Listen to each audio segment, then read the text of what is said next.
बृहस्पति देव की पूजा और व्रत कथा से होगी हर मनोकामना पूरी। गुरुवार व्रत की कथा प्राचीन काल की बात है। किसी राज्य में एक बड़ा प्रतापी और दानी राजा राज करता था। वह प्रत्येक गुरुवार को व्रत रखता एवं भूखे और गरीबों को दान देकर पुण्य प्राप्त करता था, परंतु यह बात उसकी रानी को अच्छी नहीं लगती थी। वह न तो व्रत करती थी, न ही किसी को एक भी पैसा दान में देती थी और राजा को भी ऐसा करने से मना करती थी। एक समय की बात है, राजा शिकार खेलने के लिए वन चले गए थे। घर पर रानी और दासी थी। उसी समय गुरु बृहस्पतिदेव साधु का रूप धारण कर राजा के दरवाजे पर भिक्षा मांगने आए। साधु ने जब रानी से भिक्षा मांगी तो वह कहने लगी, हे साधु महाराज, मैं इस दान और पुण्य से तंग आ गई। आप कोई ऐसा उपाय बताएं जिससे कि सारा धन नष्ट हो जाए और मैं आराम से रह सकूं। गुरुवार को पहनेंगे पीला रंग तो होंगे कई लाभ। बृहस्पति देव ने कहा, हे देवी, तुम बड़ी विचित्र हो। संतान और धन से कोई दुखी होता है।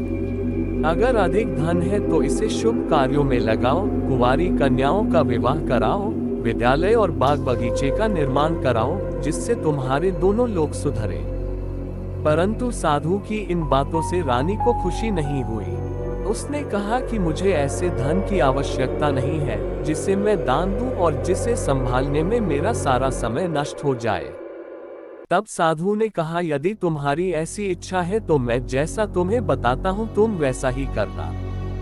गुरुवार के दिन तुम घर को गोबर से लीपना, अपने केशों को पीली मिट्टी से धोना, केशों को धोते समय स्नान करना, राजा से हजामत बनाने को कहना, भोजन में मांस मदिरा खाना, कपड़ा धोबी के यहाँ धुलने डालना। इस प्रकार 7 बृहस्पतिवार करने से तुम्हारा समस्त धन नष्ट हो जाएगा। इतना कहकर साधु रूपी बृहस्पति देव अंतर्ध्यान हो गए। साधु के अनुसार कई बातों को पूरा करते हुए रानी को केवल 3 बृहस्पतिवार ही बीते थे कि उसकी समस्त धन संपत्ति नष्ट हो गई। भोजन के लिए राजा का परिवार तरसने लगा। तब एक दिन राजा ने रानी से बोला कि हे रानी, तुम यहीं रहो, मैं दूसरे देश को जाता हूँ, क्योंकि यहाँ पर सभी लोग मुझे जानते हैं, इसलिए मैं कोई छोटा कार्य नहीं कर सकता। ऐसा कहकर राजा परदेश चला गया। वहाँ वह जंगल से लकड़ी काट कर लाता और शहर में बेचता। इस तरह वह अपना जीवन व्यतीत करने लगा। इधर राजा के परदेश जाते ही रानी और दासी दुखी रहने लगी। एक बार जब रानी और दासी को 7 दिन तक बिना भोजन के रहना पड़ा तो रानी ने अपनी दासी से कहा, हे दासी, पास ही के नगर में मेरी बहन रहती है। वह बड़ी धनवान है, तू उसके पास जा और कुछ ले आ, ताकि थोड़ी बहुत गुजर बसर हो जाए। दासी रानी की बहन के पास गई। उस दिन गुरुवार था और रानी की बहन उस समय बृहस्पतिवार व्रत की कथा सुन रही थी। दासी ने रानी की बहन को अपनी रानी का संदेश दिया, लेकिन रानी की बड़ी बहन ने कोई उत्तर नहीं दिया। जब दासी को रानी की बहन से कोई उत्तर नहीं मिला तो वह बहुत दुखी हुई और उसे क्रोध भी आया। दासी ने वापस आकर रानी को सारी बात बता दी। सुनकर रानी ने अपने भाग्य को कोसा। उधर रानी की बहन ने सोचा कि मेरी बहन की दासी आई थी, परंतु मैं उससे नहीं बोली, इससे वह बहुत दुखी हुई होगी। कथा सुनकर और पूजन समाप्त करके वह अपनी बहन के घर आई और कहने लगी, हे बहन, मैं बृहस्पतिवार का व्रत कर रही थी। तुम्हारी दासी मेरे घर आई थी, परंतु जब तक कथा होती है तब तक ना तो उठते हैं और न ही बोलते हैं, इसलिए मैं नहीं बोली। कहो दासी क्यों गई थी? रानी बोली, बहन, तुमसे क्या छिपाऊं, हमारे घर में खाने तक को अनाज नहीं था। ऐसा कहते कहते रानी की आंखें भर आई। उसने दासी समेत पिछले 7 दिनों से भूखे रहने तक की बात अपनी बहन को विस्तार पूर्वक सुना दी। रानी की बहन बोली, देखो बहन, भगवान बृहस्पति देव सबकी मनोकामना को पूर्ण करते हैं। देखो, शायद तुम्हारे घर में अनाज रखा हो। पहले तो रानी को विश्वास नहीं हुआ, पर बहन के आग्रह करने पर उसने अपनी दासी को अंदर भेजा तो उसे सचमुच अनाज से भरा एक घड़ा मिल गया। यह देखकर दासी को बड़ी हैरानी हुई। दासी रानी से कहने लगी, हे रानी, जब हमको भोजन नहीं मिलता तो हम व्रत ही तो करते हैं, इसलिए क्यों न इनसे व्रत और कथा की विधि पूछ ली जाए, ताकि हम भी व्रत कर सकें। तब रानी ने अपनी बहन से बृहस्पतिवार व्रत के बारे में पूछा। उसकी बहन ने बताया, बृहस्पतिवार के व्रत में चने की दाल और मुनक्का से विष्णु भगवान का केले की जड़ में पूजन करें तथा दीपक जलाएं, व्रत कथा सुने और पीला भोजन ही करें। इससे बृहस्पति देव प्रसन्न होते हैं।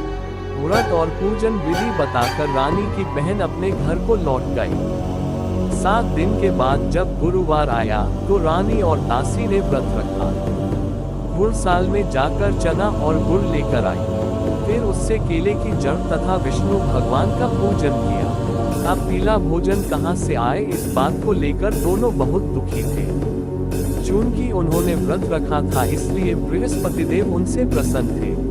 इसलिए वे एक साधारण व्यक्ति का रूप धारण कर 2 थालों में सुंदर पीला भोजन दासी को दे गए। भोजन पाकर दासी प्रसन्न हुई और फिर रानी के साथ मिलकर भोजन ग्रहण किया। उसके बाद वे सभी गुरुवार को व्रत और पूजन करने लगी। बृहस्पति भगवान की कृपा से उनके पास फिर से धन संपत्ति आ गई, परंतु रानी फिर से पहले की तरह आलस्य करने लगी। तब दासी बोली, देखो रानी, तुम पहले भी इस प्रकार आलस्य करती थी। तुम्हें धन रखने में कष्ट होता था, इस कारण सभी धन नष्ट हो गया, और अब जब भगवान बृहस्पति की कृपा से धन मिला है तो तुम्हें फिर से आलस्य होता है। रानी को समझाते हुए दासी कहती है कि बड़ी मुसीबतों के बाद हमने यह धन पाया है, इसलिए हमें दान पुण्य करना चाहिए, भूखे मनुष्यों को भोजन कराना चाहिए और धन को शुभ कार्यों में खर्च करना चाहिए, जिससे तुम्हारे कुल का यश बढ़ेगा, स्वर्ग की प्राप्ति होगी और पितृ प्रसन्न होंगे। दासी की बात मानकर रानी अपना धन शुभ कार्यों में खर्च करने लगी, जिससे पूरे नगर में उसका यश फैलने लगा। बृहस्पति या गुरु को बुद्धि और शिक्षा का देवता माना जाता है। गुरुवार को बृहस्पति देव की पूजा करने से धन, विद्या, पुत्र व अन्य मनोवांछित फल की प्राप्ति होती है। गुरुवार को भगवान बृहस्पति की पूजा का विधान है। इस पूजा से परिवार में सुख शांति रहती है। जल्द विवाह के लिए भी गुरुवार का व्रत किया जाता है। गुरुवार व्रत की विधि। गुरुवार की पूजा विधि विधान के अनुसार की जानी चाहिए। व्रत वाले दिन सुबह उठकर बृहस्पति देव का पूजन करना चाहिए। बृहस्पति देव का पूजन पीली वस्तुएं, पीले फूल, चने की दाल, मुनक्का, पीली मिठाई, पीले चावल और हल्दी चढ़ाकर किया जाता है। इस व्रत में केले के पेड़ की का पूजा की जाती है। कथा और पूजन के समय मन, कर्म और वचन से शुद्ध होकर मनोकामना पूर्ति के लिए बृहस्पति देव से प्रार्थना करनी चाहिए। जानिए शाम में क्यों नहीं लगाते झाड़ू। जल में हल्दी डालकर केले के पेड़ पर चढ़ाएं। केले की जड़ में चने की दाल और मुनक्का चढ़ाएं, साथ ही दीपक जलाकर पेड़ की आरती उतारें। दिन में एक समय ही भोजन करें। खाने में चने की दाल या पीली चीजें खाएं, नमक न खाएं, पीले वस्त्र पहने, पीले फलों का इस्तेमाल करें। पूजन के बाद भगवान बृहस्पति की कथा सुननी चाहिए। बृहस्पतिवार व्रत कथा के बाद श्रद्धा के साथ आरती की जानी चाहिए। इसके बाद प्रसाद बांटकर उसे ग्रहण करना चाहिए।